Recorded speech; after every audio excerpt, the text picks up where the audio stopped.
Hello, I'm Bill Hughes. I'm Operations Director of Motor Industry Consultants Limited. I'd like to talk to you today about organising your business for best practice. Now, we've probably all heard of best practice, but what does it actually mean? If you're a small business, do you think like a small business, or do you think like a large organisation? Certainly, most large organisations have got best practice elements already built into them, and I think we can learn from that. I want to cover three specific subjects. Firstly, the organisational structure of your business. Secondly, the processes that your business follows. And thirdly, how you measure your results. Let's start with the organisational structure. Do people in your business know quite clearly what their responsibilities are? Are they properly defined? Are the reporting lines from the boss down through the organisation clearly laid down? Who is responsible for doing each of the tasks that needs to be done in your business? Who is allowed to do what? Do they have any limits on their authority of what they can do and what they can't do? Most importantly, do they do what you want them to do or what they like doing? Really, what these organisational structure issues are the rules of the business. You need to lay down those rules quite clearly.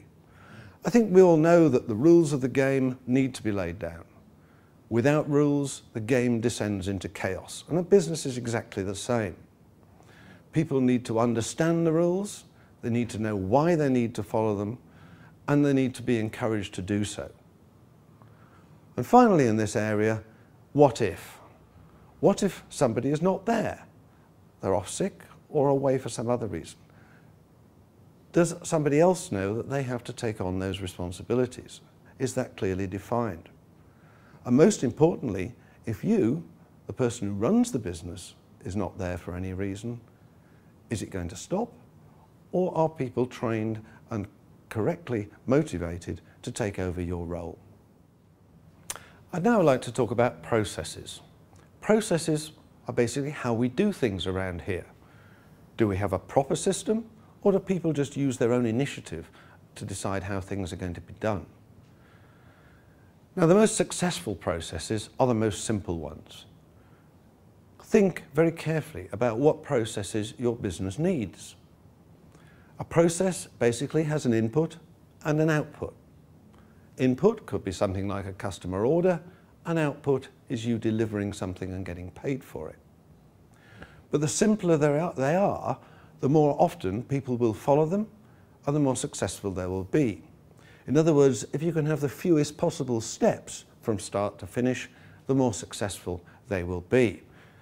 Draw up a very simple flowchart for the key processes of your business. Let me give you some examples of processes.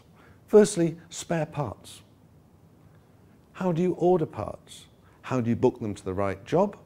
And what do you do if one of the parts arrives wrong and you need to send it back? Is there a process for that? Secondly, taking inquiries when the phone rings. Do people know how to take messages and who to pass those messages to in a proper way? Or are they just noted on a scrappy bit of paper? Booking in a job. Now, we've all done this at some time, had to book our car in for service. And you may be asked lots of questions when you phone up. When do you want to bring it in?